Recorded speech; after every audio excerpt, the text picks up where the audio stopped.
Hello students, welcome to my YouTube channel. So this will be your current affairs class. We'll be covering current affairs from 26th of August to 2nd of August.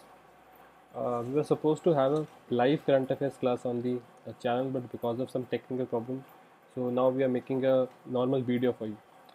So we'll only cover the current affairs, not the questions, right? So we'll discuss questions in the next live current affairs class. So we'll only cover the important current affairs topic. So the first news is related to Supreme Court and a very important issue, the AGR issue, which is also related to the telecom companies. So the Supreme Court of India directed all the telecom companies that they have 10 years. So they have the next 10 years in which they need to clear their AGR dues. So we'll try to discuss what AGR is and how the time duration of 10 years will help the telecom companies of India to survive. So on Tuesday, Supreme Court gave the final verdict that the telecom company, that is Airtel, Vodafone Idea, Jio, all these companies, they will have 10 years to clear their adjusted gross revenue. So what exactly happened? In the year 2015, the telecom organizations of our country, or sorry, the telecom regulators of our country, that is on the government side, they changed the definition of how they will charge tax or how they need tax from the telecom companies. And by the AGR, they put the extra amount of tax on the companies. uh, why? Because according to the AGR, the companies, they were making way more profit as they were showing on paper.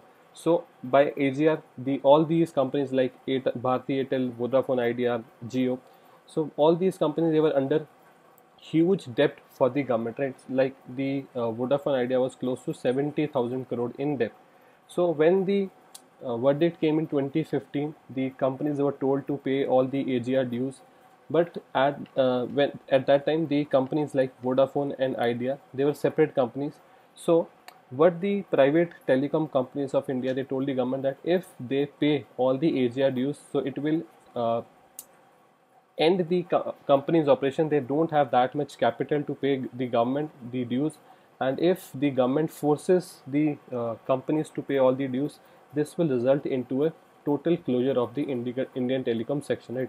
So this is what happened in the last 5 years. Then the Supreme Court of India directed the companies that they need to pay the pending AGR as soon as possible. But finally, in the verdict, the Supreme Court gave the all the telecom companies 10 years to pay the pending AGR dues, right? So the companies, they try to pay their part, but even after that, this still the due is close to 1.43 lakh crore, right? So still the dues the companies need to clear is close to almost 1.5 lakh crore. Next, so this is all the data. You can see which companies own what, right? How much they still need to pay to the government. The second news is related to the apps ban. So recently, yesterday, the Indian government, they announced app ban on 118 more mobile apps, which also include the very famous PUBG. Right. So we'll discuss how the government and by what forces the government banned all these apps and what this will put the India-China relation into. So the Indian government on Wednesday blocked 118 mobile apps. So this is the fourth time. This is the fourth time the Indian government, the Chinese app or the Chinese origin apps.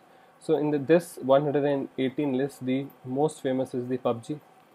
And the reason the Indian government or the IT ministry gave is that for the sovereignty, integrity, defense and security of India, they are using the section 69 of the IT Act and they are blocking the 118 mobile applications. Other famous applications are Baidu, Baidu Express, Tencent, FaceU, WeChat, Ludo All Star, Alipay, Tencent. So all the big companies of China, they used to own these apps, right? They have their share in these apps. The PUBG is owned by so PUBG have a very big investment share of Tencent, also a Chinese company. So that is the reason why the government of India banned all these 118 Chinese origin or Chinese related mobile apps. So the third news is related to sports category. So Sumit Nagal became the first Indian since 2013 to enter in the second round of Grand Slam single event. Right. So one thing which should be very clear that in lawn tennis there are four events known as the Grand Slams or the most important event. Right. So we have the US Open, then we have the Australian Open, then the French Open, and the last one is Wimbledon.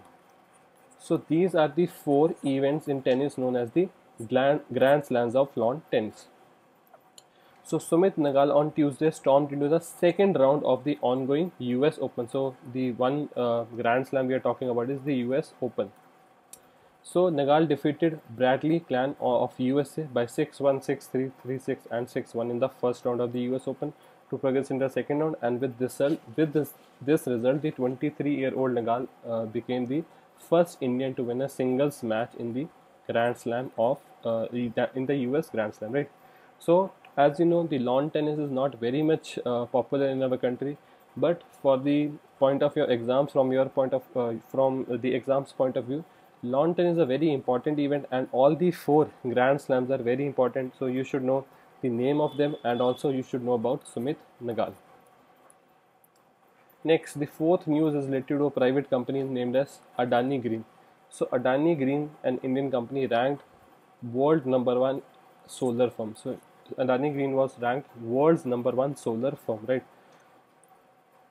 So the Adani Group now, as they know that they are world #1 in their solar capacity, so now they'll accelerate their growth. They will try to find global partners, and they will try to expand their business in India and outside India. So Adani Green was ranked as world's #1 in solar energy company in terms of capacity. So now they have a total solar capacity of 2.3 gigawatts of operational, that is, this one is working. 2 gigawatt is under construction, and 8 gigawatt of awarded projects. So they will start work on these projects. So that totals to 12.3 gigawatts. So this is the highest capacity for any solar company in the world. Next, so the 5th news is related to the appointments category. Rajiv Kumar has taken oath as the new election commissioner of India, right? So the former bureaucrat Rajiv Kumar was appointed as the election commissioner of India, and he will take charge from Ashok Lavase. So Ashok Lavase, the former election commissioner of India, left the post for the to join the Asian Development Bank as the vice president. So if we talk about Rajiv Kumar, he is a retired 1984 IAS officer from Jharkhand cadre, and will have a 5-year tenure as the election commissioner of India, right? So a very big responsibility will be the 2024 Lok Sabha elections, or more famously the Prime Minister election for the year 2024. Right, next 6 news is related to economy. So India's economy contracted by 23.9%, worst in decades, or we can say worst in the Indian history, right? So India's economy contracted by, so when there's a negative growth, when there's a negative growth in your GDP, it is known as contraction. So the Indian economy contracted by 23.9%, but one thing should be very clear about which duration or which time we are talking about, right? So the India's gross domestic product fell by 23.9% in the first quarter of the financial year 2020-21. So we are talking about the first quarter, that is from April to June period.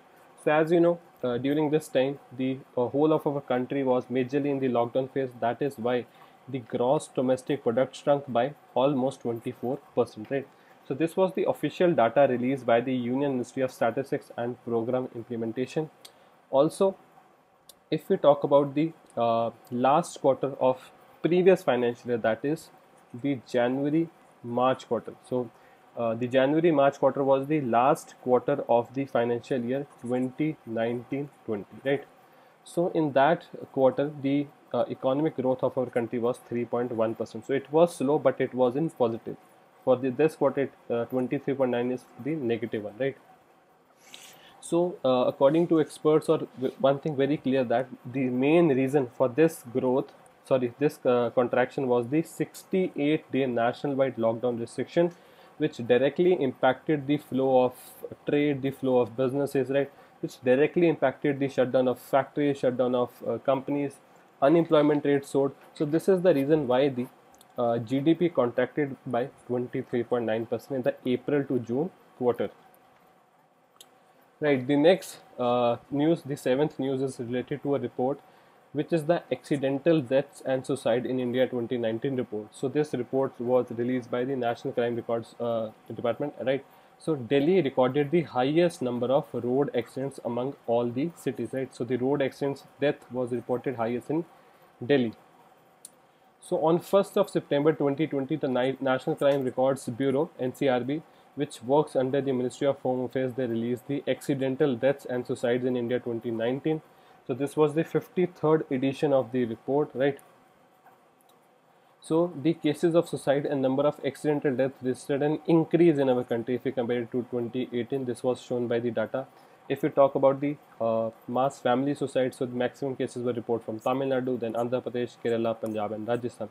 Suicides in the country went up slightly, so there was a slight increase in the number of suicide, and the category which committed the maximum number of suicides was the daily wage earners. So the category of daily wage earners, they saw a suicide number of 29,092. Then the self-employed persons, then the unemployed, and of all those, 41,493 females, half were housewives. Right.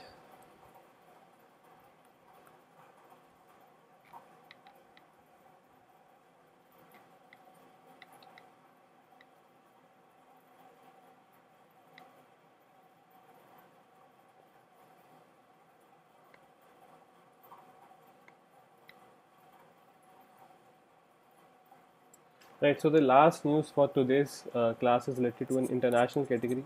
The news is the Japan extended their emergency loan of Japanese yen of 50 billion to India. So Japan is trying to help trying to help India by sending some money to fight against the coronavirus. So on 31st of August 2020, Japan extended the emergency support loan of up to 50 billion Japanese yen, that is approximately rupees 3,500 crores to India, so that it will help in India's fight against coronavirus. So the financial support will support India's implementation of health medical policies, hospitals, ICUs, then the masks, sanitizers. So we'll use all this money in these sectors, right? This is the largest amount of financial assistance announced by any country to India. So the amount of 3,500 crore was the largest amount of financial assistance received by India by any country during this all COVID-19 crisis. Right. So thank you, students. This was a very short and simple video because we were not able to had the live class. So we tried to try to make this video and mention all the important current affairs we had in that category. So we'll have the current affairs live class in English language next week on Wednesday, right? So thank you for watching this video and have a successful day.